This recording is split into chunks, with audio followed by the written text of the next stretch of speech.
calling all green-fingered gurus and plant killers alike. We got you covered every month with gardening inspiration, hands-on practical advice and fun projects to do. From the latest in plant fashion, growing your own, whether to prune or not to prune, from cover to cover, the Gardena and Detainee magazines have got your back. Get your copy now or subscribe online at thegardena.co.za.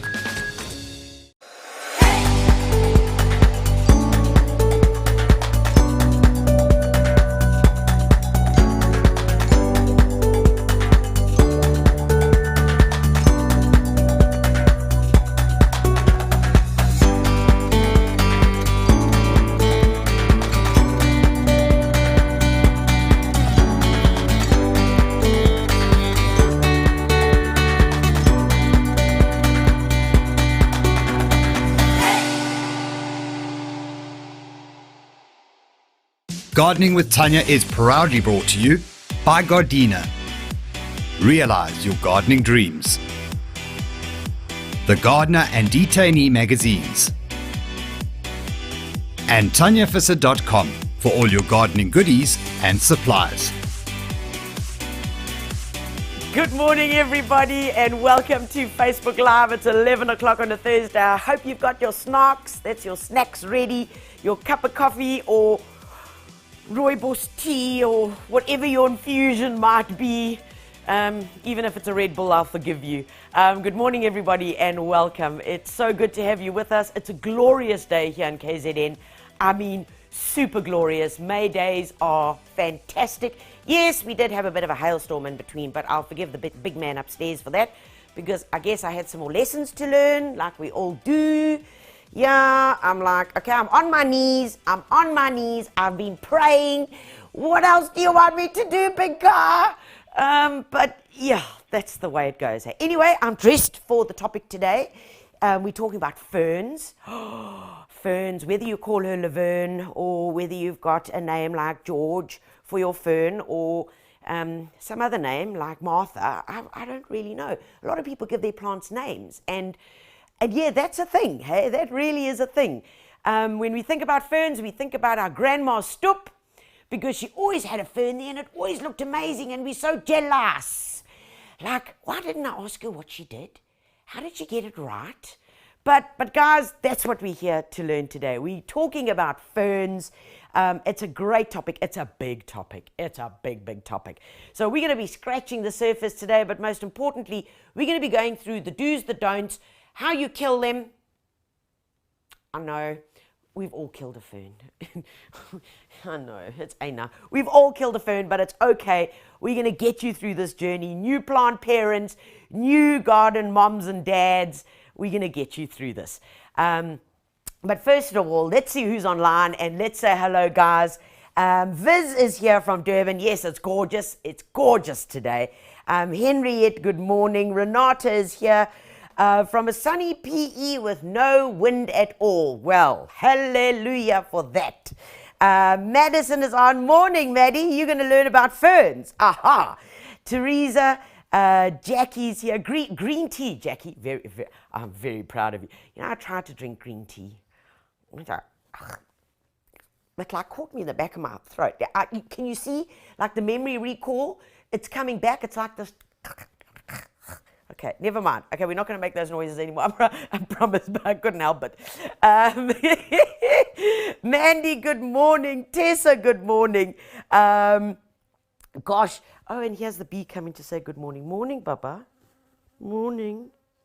Morning. So this is my mom that comes to say good morning.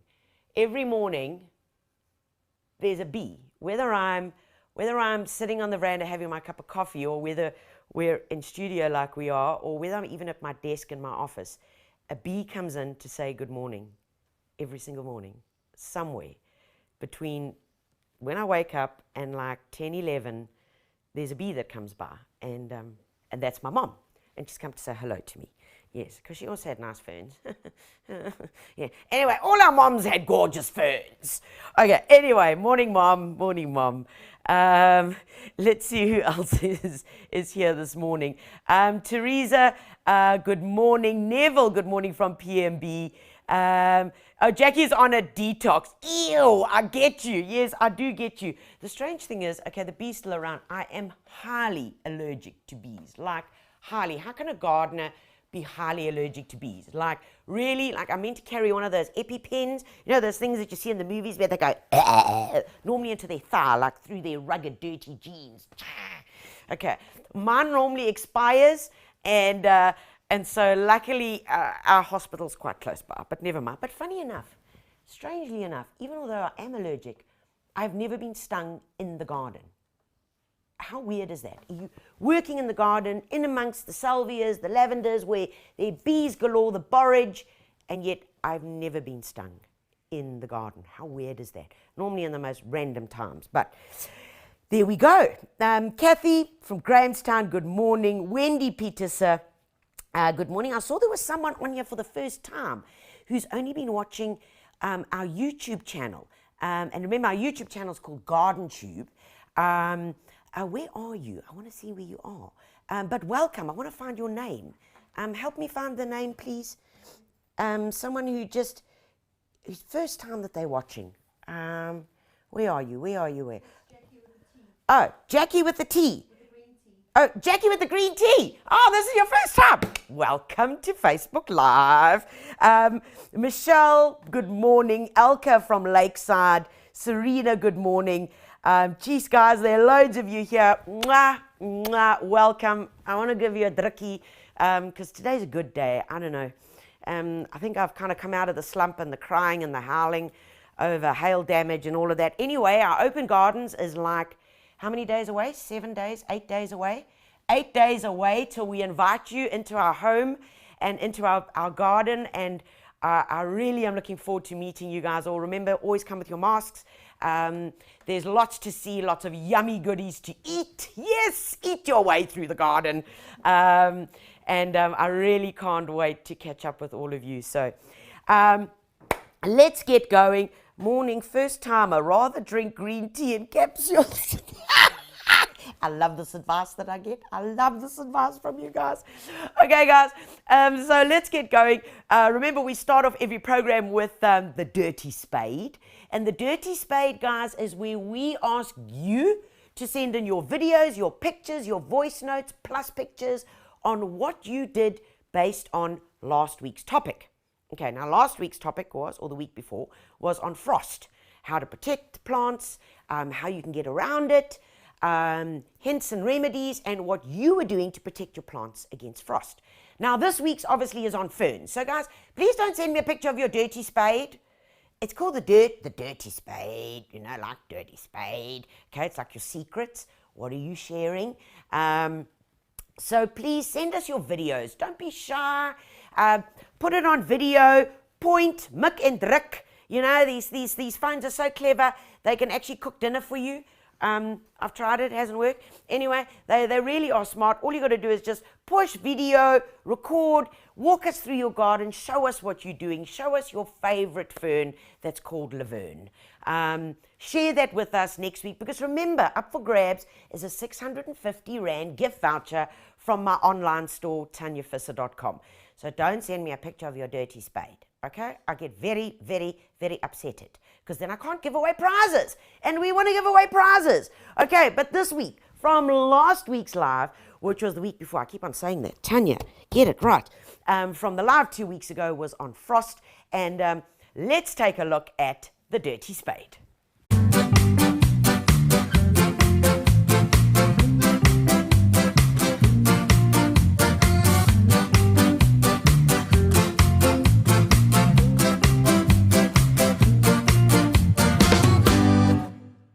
Guys, are you jamming? Because I'm jamming. I love that sound. I love that little jingle. Okay, so our first runner-up today goes to, drum roll.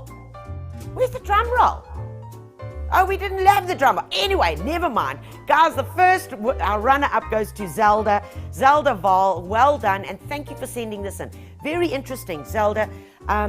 You live down in the Western Cape, and although you don't get frost where you are, you still are protecting your plants. And down in the Western Cape, and especially like on the garden route, down in PE, your biggest demon in gardening is the wind.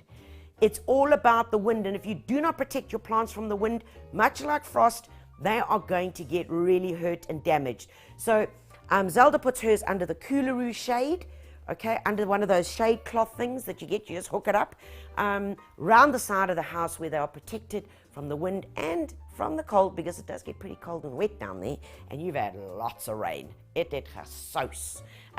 You've had lots of rain down there, so well done. And she also gardens a lot in pots. And gardening in pots is great because, you know, when it's looking good, when it's looking gorgeous, you bring out the baby and you put it close to where everybody can see it.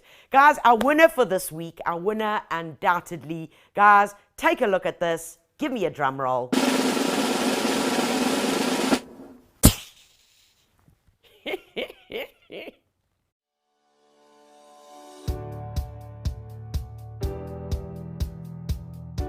Hallo Tanya, dit is Alida van Rustenburg. Ons het gister ryptoek op ons plante gesit in ons tuin. Ons kry redelik baie swart rypie elke winter.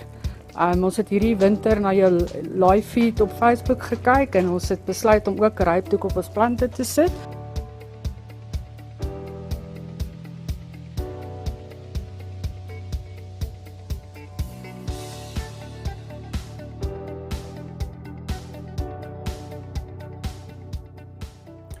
Beautiful work, Alida, fantastic, and thank you for taking the advice, and especially if you get black frost. Now, black frost is vicious, hey?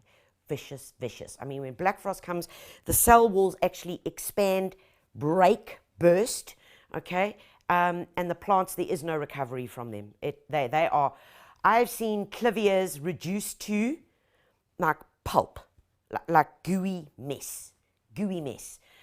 So guys, if you are in the black frost area, please make sure that you put that frost cover on to protect your plant. So well done, Alida. You are the winner of a 650 Rand voucher from TanyaVisser.com. Shop and enjoy and get your gardening goodies. Okay, guys, let's see who else is here.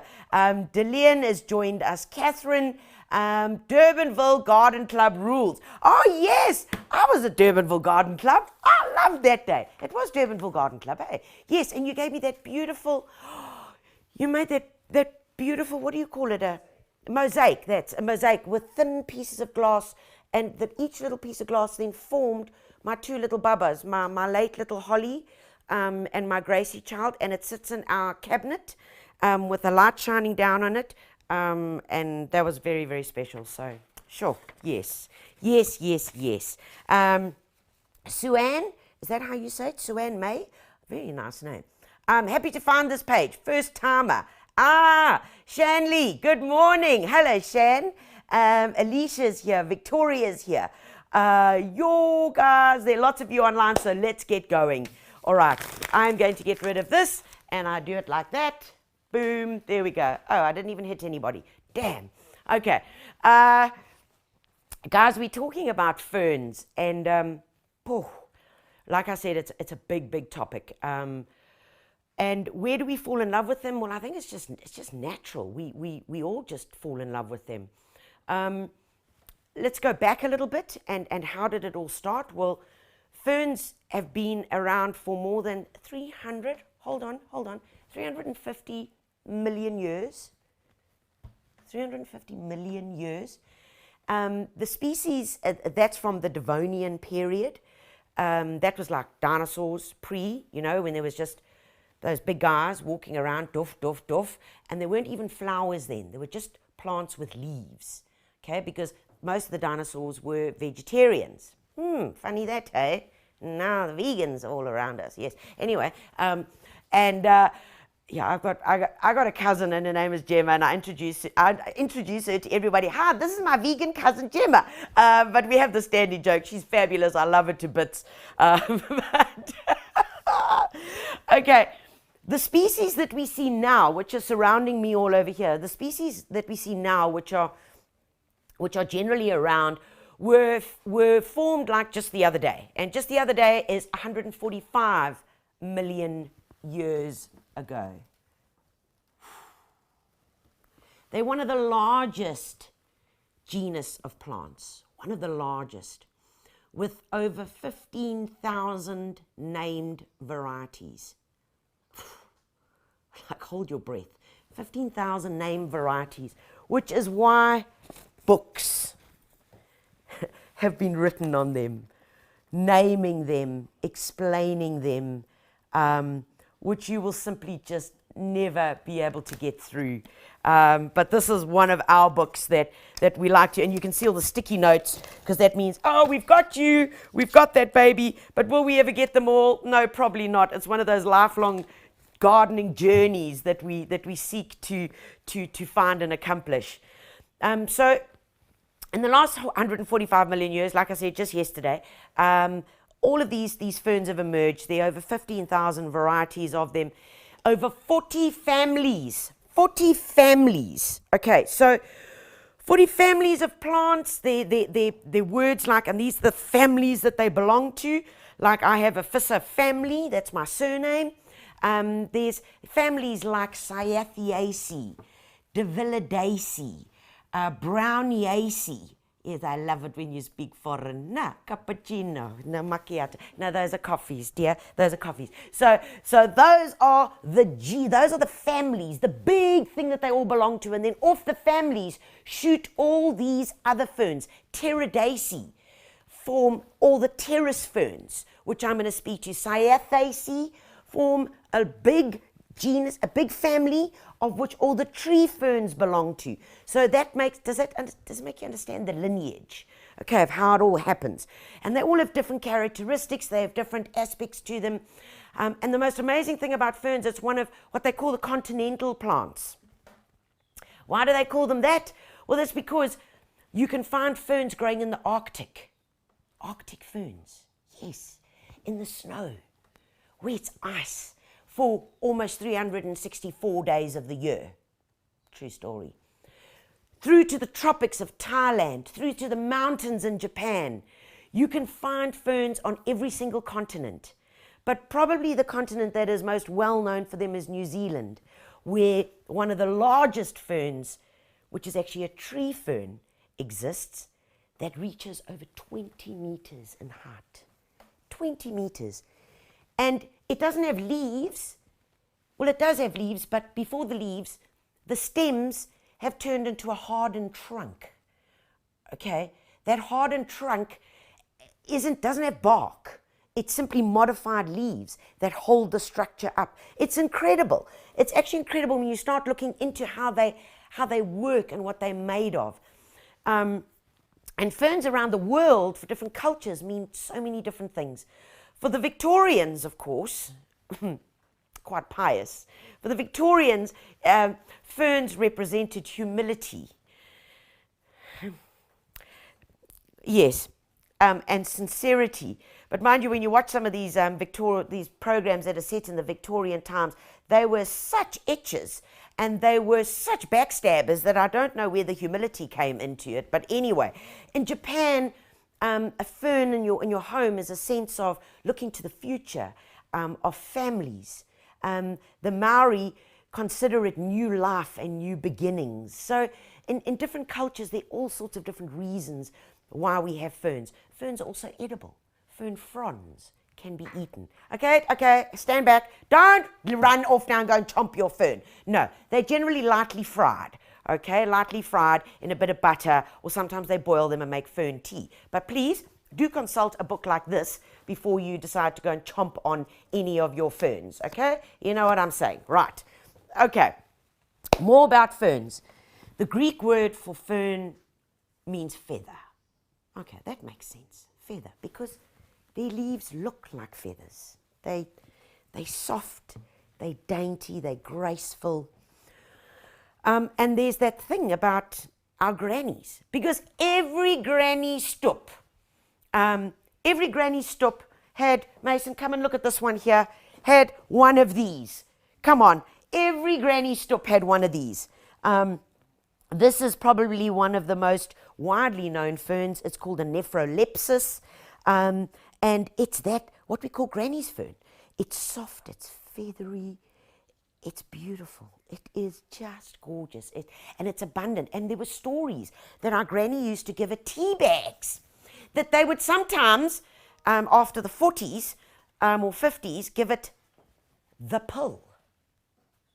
the pill.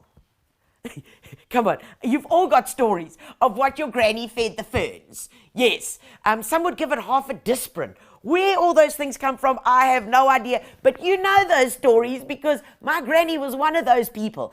And by goodness, if you, and she would say it aloud, and I can hear my grandmother saying this, you naughty little, she'd call us a word, which I cannot repeat, you naughty little, if you touch that fern, I'm going to have your guts for garters. Okay? They were very protective over them. And now this whole new resurgence has happened where everybody's got mad about ferns. Yes, and we've all killed them. But the interesting thing about ferns is this. This is what blows my mind. Okay, so ferns have two distinct, they're one of the only plants in the world that have two distinct growing parts to them. What? Normal plant, flowering plants, okay? This is after all the millennia, they were able to produce seed, okay? And that's generally how we know plants. I've always had, and I still get these questions, there's something wrong with my fern. It's got black spots all on the... It's got black spots all on the underside of its leaves. It's got a fungal disease. Guys, this is not a fungal disease. These are the spores. And come in close here, Mace. I want folks to really get to see this. These little black things, these little brown things are the spores. So there are two different parts to the fern. There's the leaves that have roots, and the roots are called different things. They're called stolons or they're called rhizomes. Rhizomes are under the ground. Stolons are above the ground. Like here we go, the rabbit's foot fern. Oh, look at it. Look how healthy it is. Rabbit's foot fern, because yes, these stolons are above ground stems. And why? Because some ferns actually grow naturally in trees. They grow on rocks. They grow in the ground. They grow above the ground. Incredibly versatile. So this is the rabbit's foot fern, and you can see why it's called that. But anyway, so that is the part of the fern. So there's the leaves, there's this, the roots. Okay, that's what we know. They have got one of the most advanced reproductive systems, and this is just mind-blowing. So they form these spores, okay? These little brown things are called spores. And if I have to do this, where's? If I have to do this, and just rub my finger on here, okay, and do that, you'll see, do you see all of that? Okay, those are the spores. Those tiny, tiny little speckles are the sign of new life.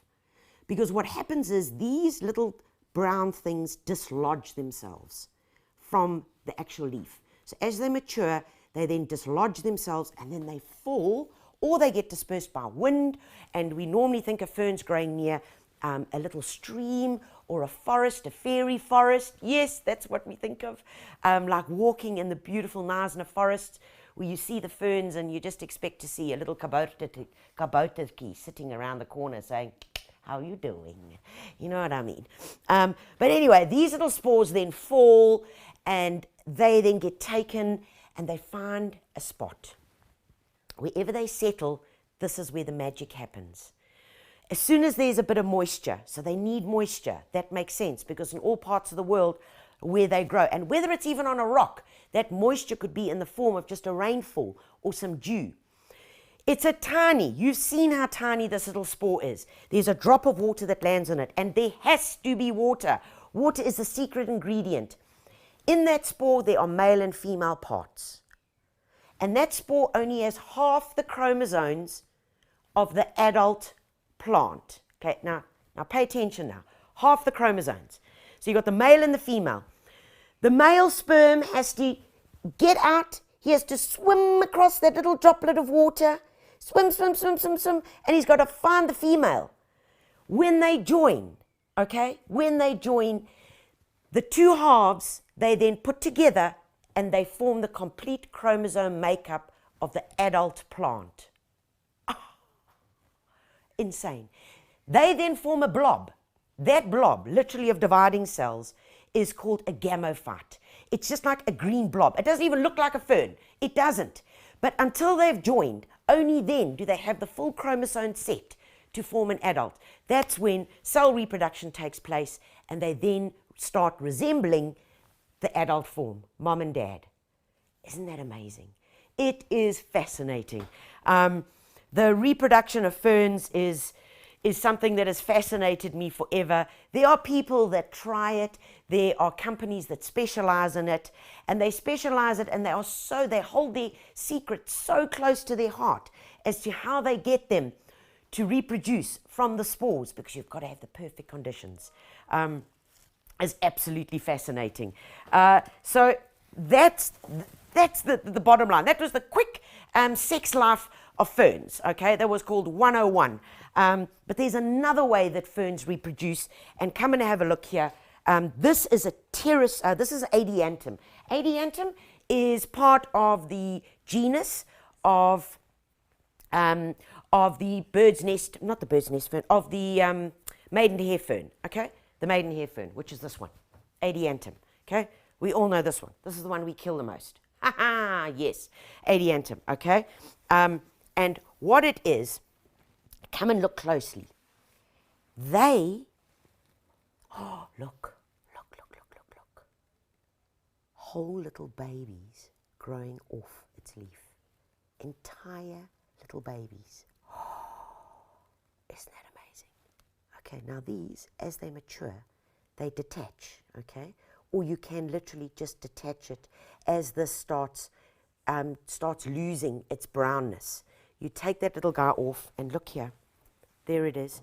You take them off, and then you pop them into a bit of moss, into a mixture that's got some vermiculite in it, some very fine potting soil, and there your little babies start growing. And these will eventually turn into a beautiful adult, just like this.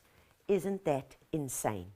Completely amazing. Oh, I beg your pardon, that is an asplenium. Asplenium as in, I got it, as in bird's nest. Okay, we all know these, bird's nest ferns. Sorry, I do apologize. That is called an asplenium, bird's nest fern. Okay, never mind.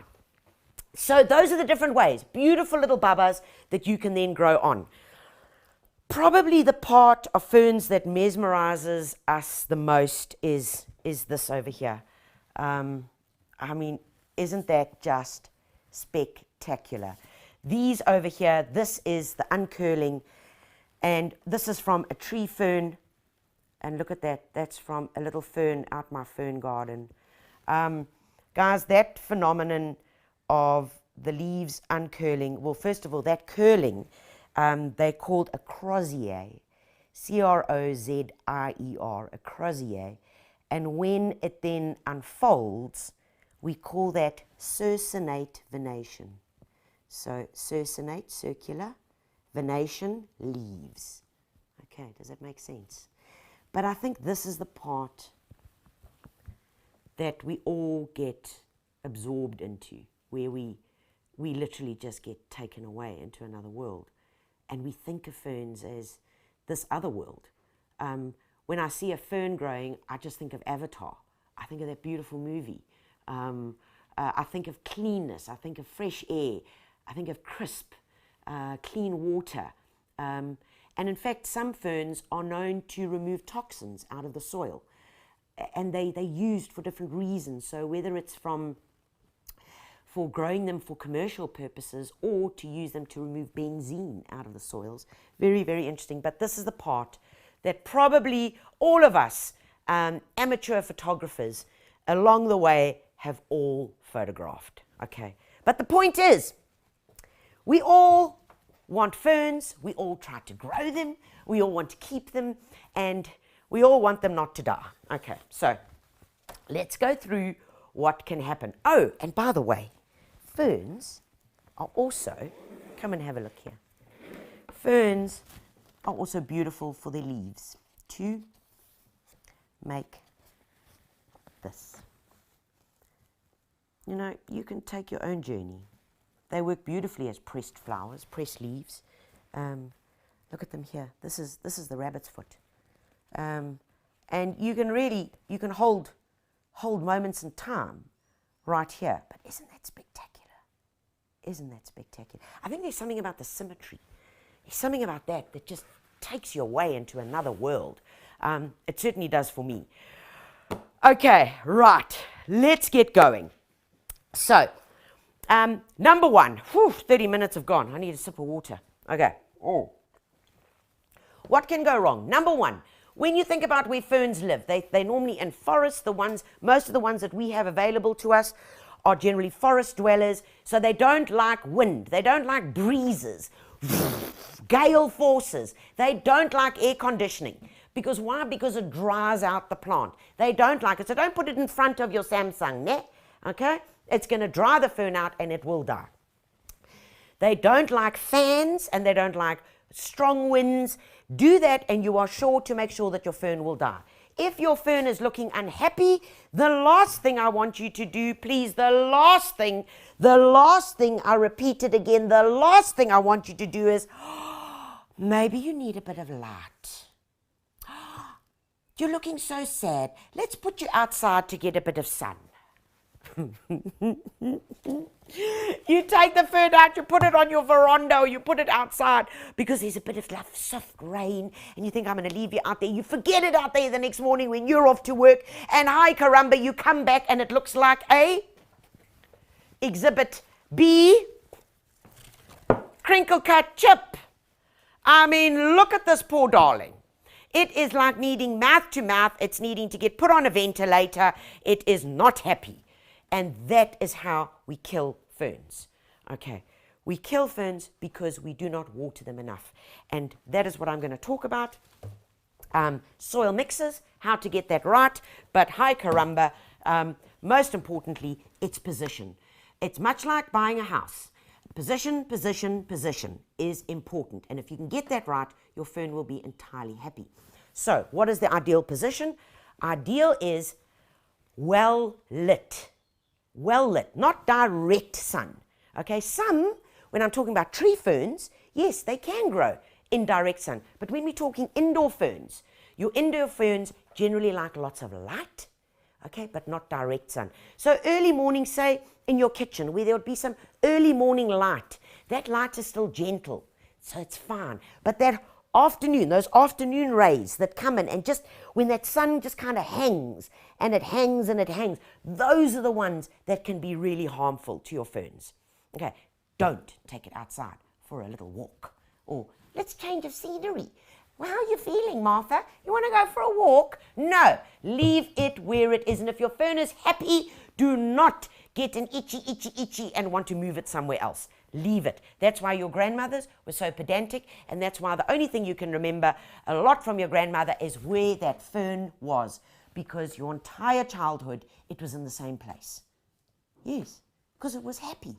That's where it was happy. So if it's happy, leave it be. Okay, right. So let's talk about some different types of ferns, and then we're going to get on to, oh, so exciting. There's so much to get through. Okay. All right. This is one of my favorite. This guy here. Oh, look at you. Look at it. This is from our bathroom. So they love bathrooms. Yeah, they really, really do love them because humid, showers, yes.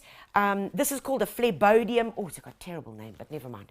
I love the grayness. I love almost that you can see through the leaves. And we're going to show you one of these in a video a bit later, because ferns can also get grown outside in your shade garden as long as it's protected.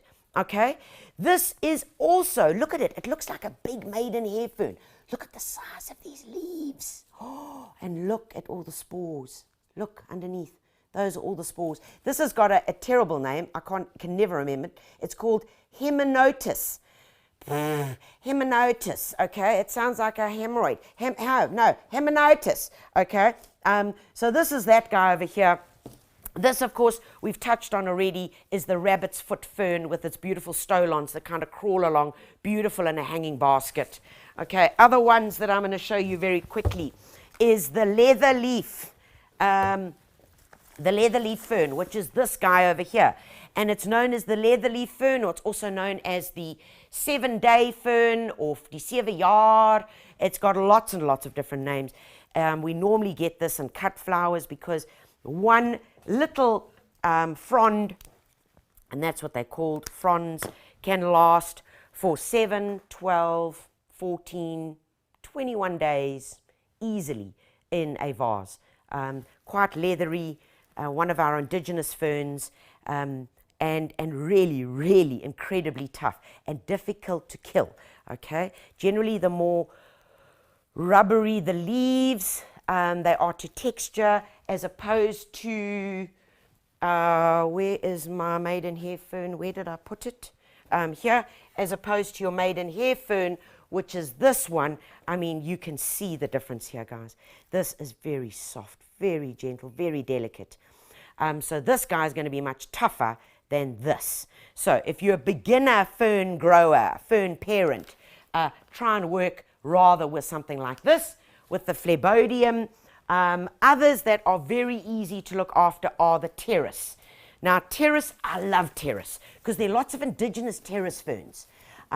They grow up in the mountains, they grow down in Knysna in the forests, and they generally have a more upright growth. Look at that. This beautiful upright growth, lovely silver foliage. Some of them have got these black stems. Look at that. Gorgeous, beautiful black stems. And they generally have these like hand-like. That's known for terrace. Okay, so that's where you can identify them with your terrace ferns. When it comes to pruning and caring for them and looking after them, so that's, and of course then the bird's nest fern. Okay, so you can have ferns in pots, you can have them in hanging baskets, and then you can also do this. Where is my, look here. Crocodiles. They're beautiful as crocodiles. Okay, so this is a flat crocodile, guys, you see? Flat at the base. So it sits in here, and it sits in this bowl. Watering, you just water it, the bowl, the water then collects in here, and as the fern is needing it, so it takes it up. Nice and easy. But when it comes to care of them, what I like to use, guys, is this guy over here. This is obviously, it's a Gardena Secateurs, guys, and it does the job perfectly. Why does it do the job for me? And I'm going to tell you why. For several reasons. This is part of their city gardening range, guys, and it's called a balcony secateur. Balcony, yeah, because it's small. Balcony secateur. So it's very different in that it's got a long nose, okay? Long nose, as opposed to, let me get one of my other ones out my drawer here, as opposed to one of these. Do you see the difference in the shape? Okay? There it's got curved. This is long and narrow. When do you use this? You use this for plants that you've got to really get into, that you don't have much space in between. And that's why these work. The other reason what I love about them is that they've got 3 different settings. So there, do you see how far it opens? Okay, on that setting there. Okay, and then there for bigger. Okay, so when you're doing that delicate work, that's where you're going to keep it. Okay, that's where you're going to keep it. So when it comes to looking after the ferns, choose something like this with a long, thinner nose that you can then get in, like I'm going to get in here to remove this leaf, which is looking a bit yellow, right in there, and just chop it off. So you're not going to damage a whole lot of other things along the way. Okay, let me show you here with this lovely Phlebodium. Okay, let's move these things out the way. Move these babies out the way. So if you've got a yellowing leaf or an old leaf, like this guy over here, he's going over now. All right, so what we do is, let me turn it around so Mason can get in there. Turn it around, let's find him. There he is. Follow it all the way down. I can get in there nice and easily. So if this was a bigger secateur, and I'm going to show you exactly. Here, here's an example. Here, bigger secateur, difficult to get in there. Okay, difficult because it opens too wide. But with this guy, I can get in there nice and easily. Off he goes. Okay, nice and simple. So that's in terms of what I like to use. And always remember to sterilize them when you're finished, especially if your fern was a little bit sick and not feeling so happy. Okay, so that is Phlebodium, right. That is in terms of where you're going to keep them. So it's bright, light, not sunny. No, not sunny. Okay, what can go wrong with them? Oh, caramba. Okay, what can go wrong with them besides when you've left it outside in the sun and it's now crisp, like a crinkle cut chip? Guys, if that has happened, I want you to do the following. In fact, let's just try and fix this darling fern here and see if we can help it along its way. So what I want you to do is remove the outer leaves that are damaged and really crinkle cutty. But don't take everything off. You want to leave a few of the leaves that are still okay. Why? So that the plant can still photosynthesize, guys. Okay, so remove some of the leaves, because what you're doing now is you're reducing the amount of transpiration of moisture that's going to leave the plant, and you're bringing that back into proportion. So it's just like saying checks and balances. Okay, calm down. We're going to bring you down to a nice calm vibration, and we're going to get these leaves to be in proportion to the size pot, because a lot of ferns do get root bound. Yes, they do. And how do we repot them up? But before I get to repotting, I want to show you what can go wrong. Okay, so we've kept this guy all alone on its side here because he is infected. One of the most common problems of ferns is this. Take a look here. This is scale. How do I know it's scale? Because if I put my nail on there and I just rub it, look at that. It all comes off. They're the chachas. Those are scale. Scale are semi-hard little bodies. They embed themselves on the leaves and they suck out the nutrition. You can see, look at the discoloration in the leaf. They are removing all of the nutrition and moisture out of the leaves. They generally occur where there isn't enough air movement. How do they arrive? Well, they arrive like a cold does. They come through the air, and that's just the way it is. How do you treat it? You treat it as follows. Guys, there are various remedies on the market. Insecticide granules works really well. All that you do is you just take it. It's in a granular form. Follow the instructions, and you sprinkle a bit around the base of the plant. And what happens is, as you water, so the insecticide goes into the root system, takes it up into the cells, and then gets rid of the scale. Okay. And that's one of the easiest ways to deal with them. But ultimately, we don't want it to get to this point. And how do we stop the plant from getting to this point? Well, we look after it. Okay, we're going to make sure that it is incredibly happy. And the way we do that is by feeding. So what I want to do is I want to show you the following. How do we feed and look after the fern? Number one, we're going to do this. We need to get how do we water it? And that probably is the biggest thing where we go wrong. So guys, when watering your ferns, if you've got a basin, which most of you will have, a bath, this is the way you do it. Pop your plants into the bath, okay? Once a week, once every 7 days. There we go, into the bath, okay? Done, job done. Mix up your favorite plant food that you like using, and there are many plant foods here to use, guys. We work between Multi-Grow and Calpac, depending on what the needs are of the plant. Multi-Grow is incredible because it's got NPK, so it's got your nitrogen, your phosphorus, your potassium, plus it's got a whole host of trace elements in it, which are good for the plants. Let me tell you guys, this stuff has saved my garden right now, certainly after the hail. We have been spraying it once a week as a foliar spray across all the plants that were damaged, and you must just see the new leaves. In addition to this, we've been using this, which is a very, very good organic seaweed plant stimulant.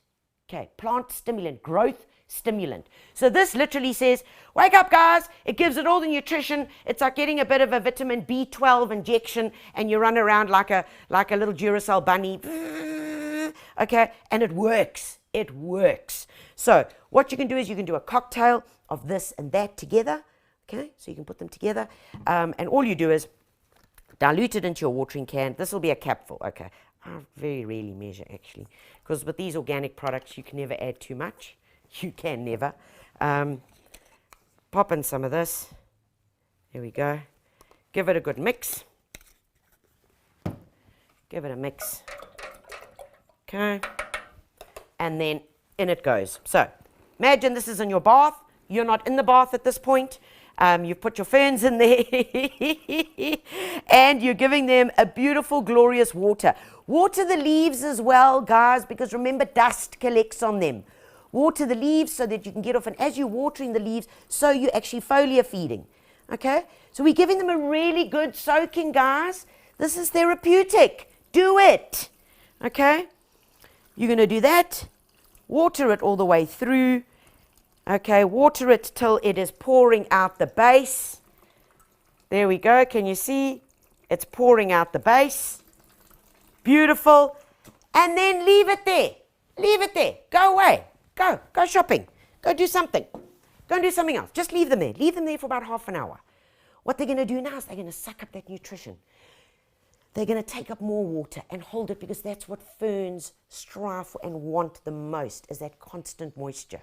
Okay, so leave them there. When they're done, you take them out, give them a bit of a shake, a rattle and a roll, and you put them back to where they belong. Nice and easy. That is watering. Get that right, and the feeding, and your ferns will be happy. They really, that is the most important part. Another way to feed them, this is like the lazy man's way of feeding. Okay, and you can do this in conjunction, and we do this at home. We do this in conjunction with this bathing thing. We use these plant Nutri sticks. Basically, this is a 12-3-7, so it's like a 3-1-5. Guys, it works brilliantly because it's a slow release plant food. So it's a stick. It's really easy. It's a little stick. You take it, and all you do is take one stick per small plant. Obviously, if the plant gets bigger, the pot size 30 centimeter, I normally put 2 of these guys in. You just take it and you just push it into the soil like that until you can't see it anymore. Nice and easy. And now I know that this plant is going to have a slow release fertilizer, high nitrogen, which is nitrogen is important for green leaves. Yes, and that's what ferns have. And you leave it there, do this other watering and feeding, and you're good to go, guys. You're good to go. That is it. That is the beginning and end. Stick with me, and your fern, Laverne, will be happy. Okay, I'm going to get this out the way. Now, I want to talk about repotting, and we may as well show you this guy quickly, because, hey, boy, caramba, no, this is sad. So when repotting, there's a squeeze, and I just want to show you here. Okay, look. Do you see why it's important? This fern was supposedly watered, okay? Supposedly, okay? But look in here. That's dry. Do you see that? That is dry. That is why we leave them soaking. Perfect example, and I truly never planned that, but there it is. That shows you that my child never watered her fern properly. Sorry, I just threw her under the bus. But if you soak it, that will happen. It will get all the way in here, and the fern will be happy. So what do we use in our repotting? This is it. It's a simple mixture, guys, and I'm going to show you very, very quickly how to get your perfect mixture. Now, it's a bit of good quality potting soil, okay? Beautiful. Look at it. Dark, organic. When you smell it, it smells goodness. Okay, it's not just pieces of bark. This is a good quality potting soil. Rather spend another 10, 15 rand on the premium brand, okay, than the one that's on special that's not so premium, okay, because then you're just going to get chunks of bark. Okay. Here, this is broken down. This is in a organic soil format. You can see the difference. Okay, so there's my potting soil. What we're going to add to it is a handful of BioOcean, okay, because remember now this is going to feed the plant. It's going to be in the soil. It's going to be feeding the plant as I put it in to start growing. Okay, I'm going to move that out the way. And important things to ferns is drainage. Although they like a lot of water, they don't like to be waterlogged. Some of them can cope with that, and those are like the Cyatheas that grow right along streams, but still, streams generally are like this. They have a good drainage. They're in a valley, okay, where the water then seeps and runs down. They don't sit with their feet in the water permanently. No, it's called good drainage. So to emulate that, we use a bit of perlite. Perlite is a lightweight volcanic product. I love the sound when you do this. Can you hear it? It's like squishy. It almost looks like polystyrene, but it's not. It does help with water retention, but at the same time, and it's kind of juxta, it helps with water retention, but it also helps with drainage. So I've got about half a litre of potting soil in here. I'd put about 4 small handfuls in there. That should be more than enough. And then, of course, the other thing that I'm adding is my beautiful palm peat, because palm peat will simulate the conditions that the ferns normally grow in their natural habitat. Because growing in streams near riverbanks and forests, that's where there's full of this beautiful organic material. So remember, the peat, the palm peat, used to be that block, and it holds the moisture. So we've got holding moisture plus good drainage plus a good organic material. Does that make sense? Yeah, okay, so in here, the same. I'll probably put in 4 slightly larger handfuls. Okay, so there it is. Okay, let's mix this up. And there's one more ingredient that I'm going to add, but I want you, in fact, my hands are going to be best to get in here. Oh, look at it. It looks yummy. It just looks good. Okay, get this all mixed in. And there's one more ingredient that I'm going to add in here. And guys, this is called Humi Grow. Okay, Humi Grow is from leadenite deposits.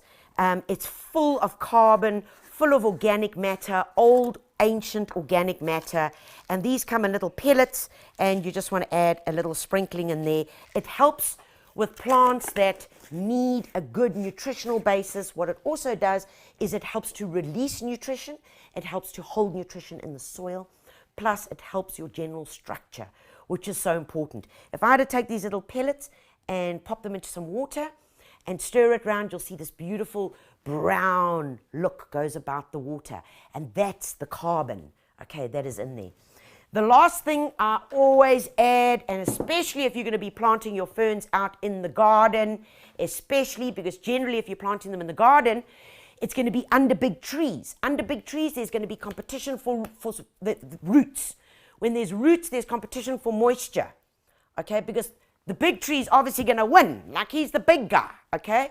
His roots take away more of the moisture. So what I do is we always add in a bit of this, either dry, this is hydrocash, so a few sprinklings of this. So remember, you can add it in dry, or you can add it moist. That should be enough. So what happens?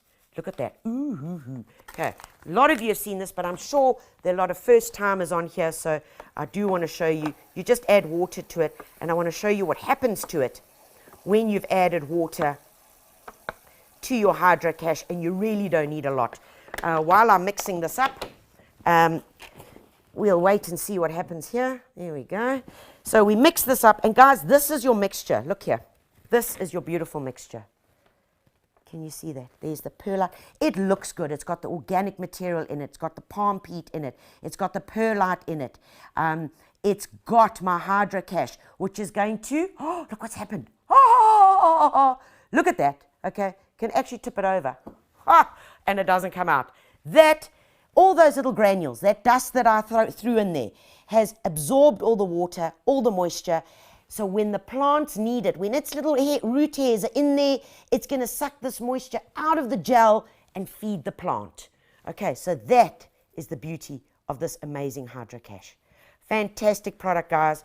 Please, when you're planting in dry shade, use it. Okay, so there it is. All I would do now, do I have a pot to pot this into? Oh, there's a pot over here. If I have a pot, which I do have, take a bit of your mixture, pop it in the bottom. Okay, you can add some drainage, gravel, if you are worried that the soil's going to fall out of it. But this is quite a nice coarse mixture. Pop it in, add my soil around it, just feed it in nicely. And you see, it makes so much easier when you've got a container like this, and you can just garden around it. Here we go, get it in.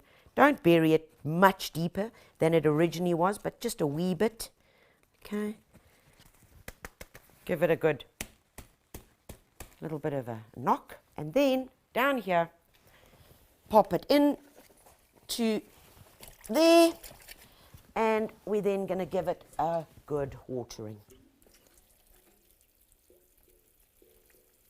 And we're going to leave it there for at least half an hour to be able to take up and get all that moisture into its root zone, into those fine root hairs, and to make sure that it is going to be really settled.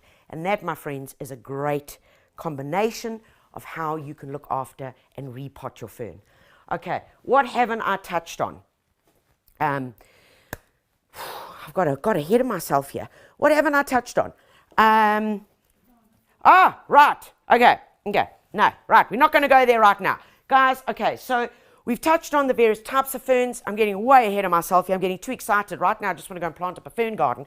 But whilst we're talking about fern gardens, I want you to catch up on this video here, because this is right next door, just outside my garage. And if you come to visit us at Open Gardens, you can get to walk through this lovely garden that we created just for ferns.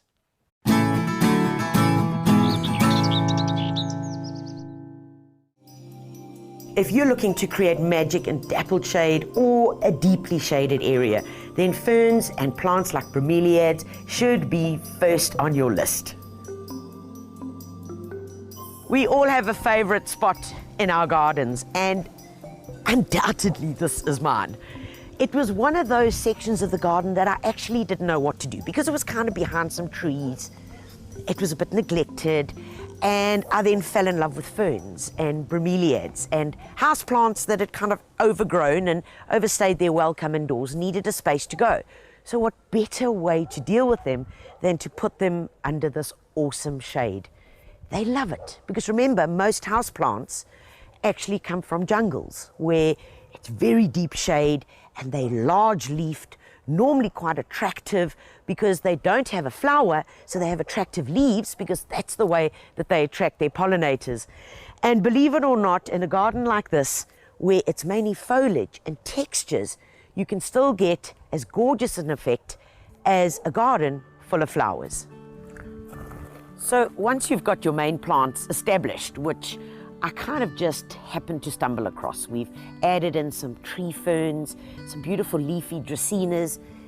It then starts creating its own personality and its own environment, and that is when we start to play. There was a tree here. You can see the trunk, there it is. It had fallen over, so instead of dragging it out, we just left it here. And the bromeliads that had once been an indoor houseplant finished flowering. We then took it and attached it to this log, and all you need there is a bit of coir and some leftover stockings, of course, which we all have. Anyway, put them onto there, they start making their babies and getting their own environment. As the leaves fall from the trees, so look right here in this bromeliad, they actually start feeding it like it normally works in nature. And that's what we're trying to do here. You can see this guy has grown right up here. It's starting to rot away. As the log starts breaking up and falling down, we don't rip it away, and we leave it, because as it falls, look here, and I picked this up. Underneath here is beautiful leaf mulch. This keeps the moisture in, and it starts creating its own environment and making its own compost. And that is perfect for all these plants, much like we would find if we're walking on a jungle floor. What it also does allow us to do is to play with colors and texture. And this fern over here is bought as an indoor fern. It's called Phlebodium, terrible name, but never mind that. It has got gorgeous foliage. Goes more green as an adult, but look at its new foliage. Look at this beautiful grey. It's almost opaque, and such textures. As you put that against the variegation, it works so beautifully. And that's where you get to play. Remember, if you're mulching this well, you don't have to water that often.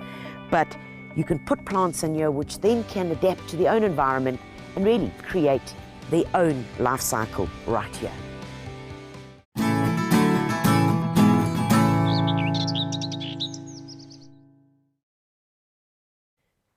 Well, there you go, folks. You see, ferns are not only about being inside, they also are amazing out as garden plants. Your terrace do incredibly well, your Phlebodium, of course.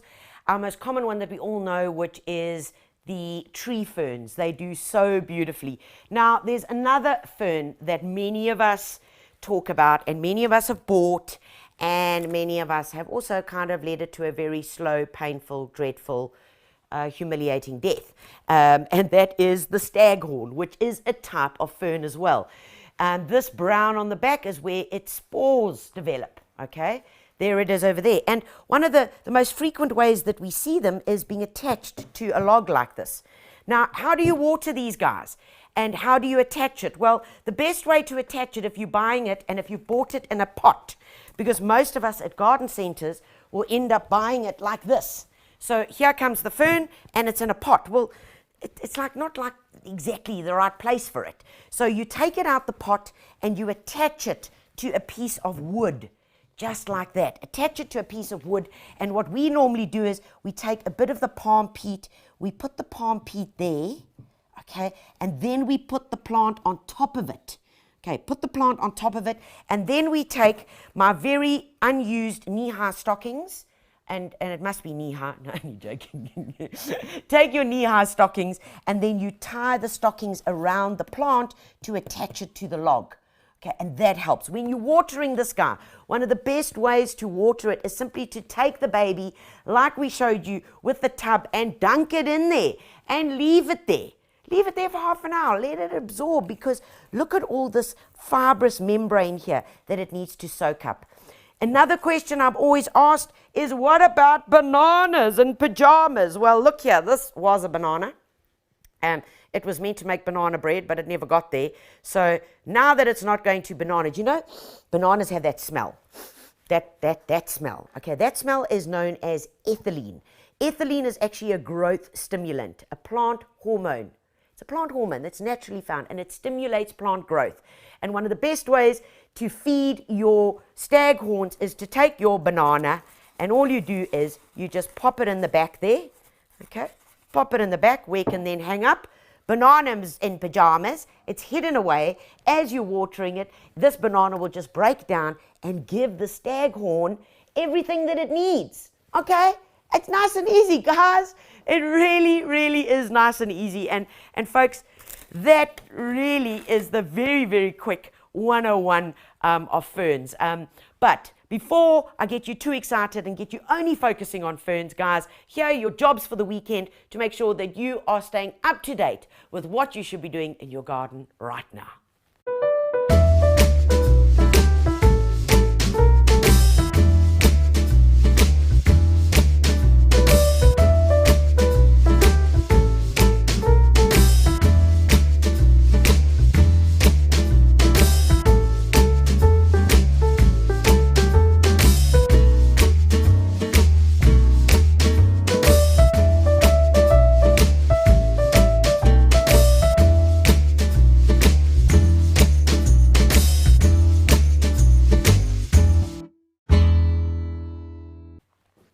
And if I haven't given you enough ideas on what you should be doing this weekend, remember to get your hands on the latest copy. Our latest issue is just out, guys. It's beautiful peas, the peas of winter, petunias, poppies, pansies, that is it. And primulas, guys, it is the best time to start planting these for an amazing spring show. There's great DIYs. We talk about the bird of paradise plant, which is in flower now, and if you don't have one in your garden, you need it. And of course, our Grow to Eat magazine is also out now. These are your gardening buddies. When I'm not around, I'm in here. This is my magazine.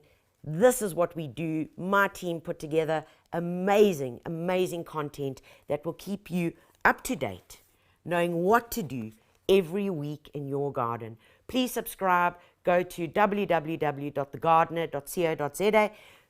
Press on subscribe. You can either get it digitally or we will get it delivered to you, or you can pick it up at your local store. And if you want to know which stores do stock it, you can also just jump onto our website and it'll show you in your area where you can get it. And if you can't get it, send me a message on Facebook. Guys, it's been wonderful having you all with us today. A really big shout out to Gardena for the most amazing, nifty gadgets that they always come up with to entertain me, to make my gardening gadget collection grow, to the Garden and Detainee magazines, and to the entire team behind what we do and what we bring to you every second Thursday. There's a big team behind me here, guys. It's not me alone. I have an amazing support structure, and it's when times get tough that you really know how amazing that support structure is. And the last 3 weeks have been some of those. And I thank every one of you, to my team from Lone Hill, to the live team. You really are great. God bless you all, guys. Take care of yourselves. Stay warm. Make sure the soup is ready. Always with a bit of Tabasco sauce, of course. And I do look forward to seeing you, a lot of you, at the Open Gardens next weekend. Take care of you and yours. And most importantly, as always, happy gardening. Gardening with Tanya was proudly brought to you by Gardena. Realize your gardening dreams. The Gardener and Detainee magazines. And TanyaVisser.com for all your gardening goodies and supplies. All plants kindly supplied by Blackwoods, the home of gardening. Calling all green-fingered gurus and plant killers alike. We got you covered every month with gardening inspiration, hands-on practical advice and fun projects to do. From the latest in plant fashion, growing your own, whether to prune or not to prune, from cover to cover, the Gardena and Detainee magazines have got your back. Get your copy now or subscribe online at thegardena.co.za.